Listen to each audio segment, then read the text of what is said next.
Hello everyone, so welcome to my channel Academy Villa. I am Ashutosh and let's begin today's class. So आज की जो video है इसमें मैं क्लास 12 की जो इंग्लिश बुक है उसके पोइट्री सेक्शन का 6th चैप्टर जिसका नाम है द सोल्जर, इसके बारे में आपसे चर्चा करने वाला हूँ, इसके बारे में समझाने वाला हूँ, इस पोइम को समझाने वाला हूँ। तो सोल्जर ऑब्वियसली आपको पता है एक सैनिक को बोलते हैं, और इसमें किस सैनिक के बारे में बात की गई है तो चलिए देख लेते हैं। इस पोइम के लेखक जो हैं वो हैं रूपर्ट ब्रूक। तो इनके बारे में पढ़ लेते हैं। Rupert Brooke, he was born in 1887 and died in 1915, was born in a well-to-do academic family. इनके एज से पता चलता है कि ये बहुत कम एज में ही इनकी मृत्यु हो गई थी, लगभग 28 साल के आयु में। तो रूपर्ट ब्रूक के बारे में बताया जा रहा है कि well to do academic family में इनका जन्म हुआ था, यानी कि मैं अच्छे खासे घराने में जहाँ पे पढ़ाई का माहौल था वहाँ पे इनका जन्म हुआ था। His father was a house master at Rugby School. House master का मतलब एक इंचार्ज होता है, तो वो एक उनके पिताजी जो थे रग्बी स्कूल में हाउस मास्टर थे। वो where Rupert ward educated before going to King's College Cambridge, मतलब किंग्स कॉलेज कैम्ब्रिज से उनकी कॉलेज की पढ़ाई हुई थी, लेकिन वहाँ जाने के पहले उनकी जो पढ़ाई हुई थी, स्कूलिंग जो हुई थी, वो रग्बी स्कूल से ही हुई थी, है ना। आगे बताया जा रहा है कि W.B. Yeats, the famous poet, described him as the handsomest young man in England. और जो एक बहुत ही फेमस कवि रह चुके हैं W.B.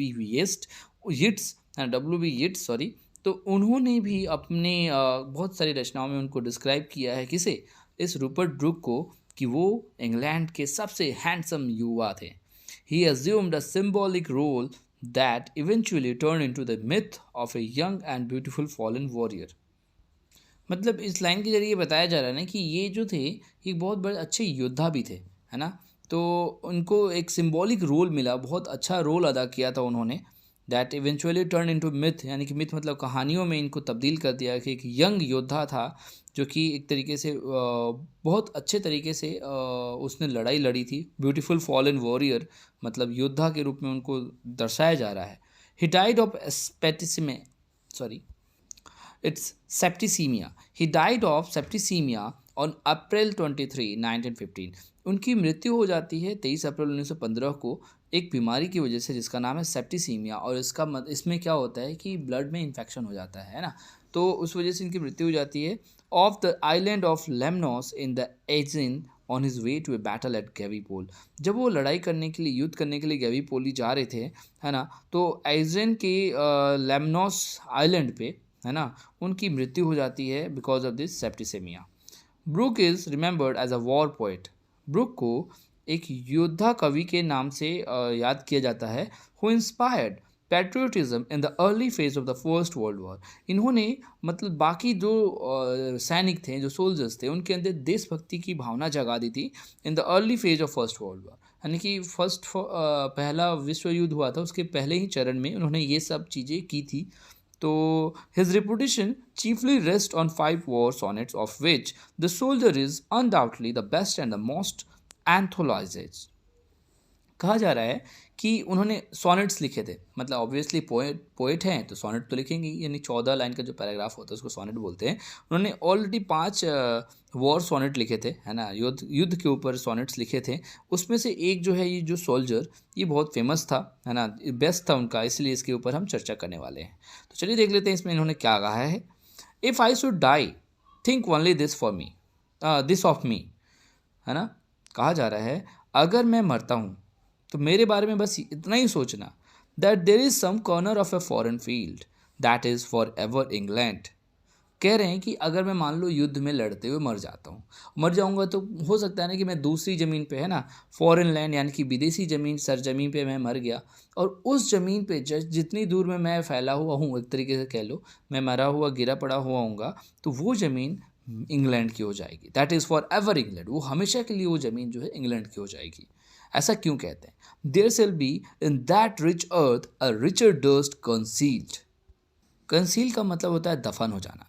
तो ऐसा इसलिए बोल रहे हैं कि भाई देखो, वहाँ का जो धरती का जितने ज़मीन पे मैं पड़ा हुआ हूँ, उस धरती का जो कण है ना, वो पूरी तरीके से मतलब मेरे कणों से, मेरा कण अगर वहाँ पे दफन हो जाएगा तो ऑब्वियसली मैं इंग्लैंड का हूँ, तो वो ज़मीन भी मेरी वजह से इंग्लैंड की हो जाएगी, मानी जाएगी। तो ऐसा वो कहते हैं। मतलब देखो कितनी फीलिंग है उनको अपने देश को लेकर, कितने मतलब होता है ना, पैट्रियोटिक भावनाएं हैं उनके अंदर। ए डस्ट हुम इंग्लैंड बोर, मतलब एक ऐसा डस्ट, अपने आप को डस्ट से रिलेट करते हैं, क्योंकि भाई मरने के बाद इंसान मिट्टी में ही मिल जाता है, ऐसा कहा जाता है ना। तो वो डस्ट कह रहे हैं अपने आप को, अ डस्ट हुम, एक ऐसा धूल का कण या फिर एक ऐसा कण, अपने आप को बताते हैं कि एक ऐसा कण जो कि इंग्लैंड बोर, बोर मतलब बियर का पास फॉर्म है बोर, इंग्लैंड ने उसे पाला पोसा, शेप्ड उसे आकार दिया, मेड अवेयर उसे जागरूक बनाया, gave once her flowers to love her ways to roam, मतलब रोम मतलब इधर उधर घूमना होता है। तो वैसा इंग्लैंड जिसने उसे बियर किया, उसे आकार दिया, उसे जागरूक बनाया, अपना फूलों को फूल दिया ताकि वो प्यार कर सके, और साथ ही साथ वो रास्ते दिए जिस पे वो घूम सके। तो उस इंग्लैंड का मैं प्राणी हूँ, मतलब वहाँ का रहने वाला हूँ, और जहाँ पे मेरी मृत्यु होगी वो ज़मीन भी आप इंग्लैंड की मान सकते हो। A body of England's breathing English air washed by the river blessed by suns of home. फिर से वही बात बोली जा रही है, और भी वो चीज़ें बताई जा रही है कि ये जो बॉडी है वो इंग्लैंड की ही है, जहाँ पे उसने सांस लेना सीखा, जहाँ की नदियों ने उसे अपने शरीर को धुलना सिखाया, blessed by suns of home, जिसको वहाँ के घर के जो सूरज थी उसने उसे रोशनी दी, उसे गर्म रखा, उसे आशीर्वाद दिया, ऐसे करके बहुत सारी चीज़ें बताई जा रही हैं। आगे है, and think this heart all I will shed away, और ये भी सोचना कि जब ये मेरी मृत्यु हो जाएगी तो ये मेरा दिल और ये सारी बुराइयाँ, एविल मतलब बुराइयाँ, ये सारे हमारे शरीर से चले जाएंगे, है ना। A pulse in the eternal mind no less gives somewhere back the thought by England given, मतलब जो थॉट, जो विचार इंग्लैंड ने हमें दिए हैं वो हमेशा हमारे दिल में रहेंगे, धड़कते रहेंगे, पल्स मतलब जैसे धड़कता है, एंड द इंटरनल माइंड, हमारे शाश्वत दिमाग में, ये कभी हमारे शाश्वत दिमाग से जाएगा नहीं। Her sights and sounds dream happy as her day.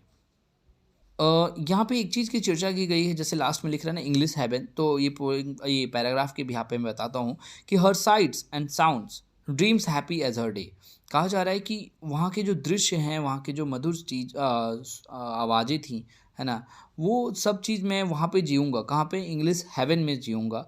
Dreams, English heaven मतलब स्वर्ग हो गया।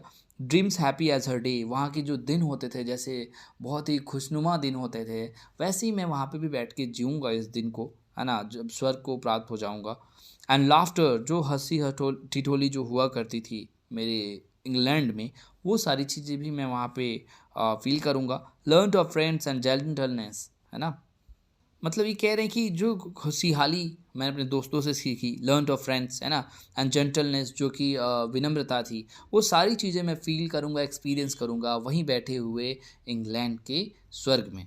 इन heart at peace under an English heaven, मतलब शांति से वहाँ पे बैठकर मैं ये सारी चीज़ें फील करूँगा। तो देखिए ये इंसान मतलब जो है पूरी तरीके से पैट्रियोटिक है अपने देश को लेकर, हर एक चीज़ में, हर एक कतरे में इंग्लैंड को जी रहा है, और यही भावनाएं दूसरे अपने सैनिक भाइयों में देना चाहता है, ताकि वो बिल्कुल बूस्टअप होके, एनर्जाइज्ड होके युद्ध में लड़ते रहे। तो इस तरीके से ये जो पोएम था मैंने आपके सामने रखा। आपको, आशा करता हूँ आपको समझ में आया होगा। अगर फिर भी कोई क्वेरी रखती है मुझे कमेंट सेक्शन में लिख के ज़रूर पूछें। तो इसी के साथ आपसे विदा लेते हैं, मिलते हैं फिर नेक्स्ट वीडियो में। अगर वीडियो पसंद आती है तो लाइक शेयर सब्सक्राइब करना बिल्कुल ना भूलें, दोस्तों के साथ ज़रूर शेयर करें। तो तब तक के लिए stay home, stay safe. Thank you so much.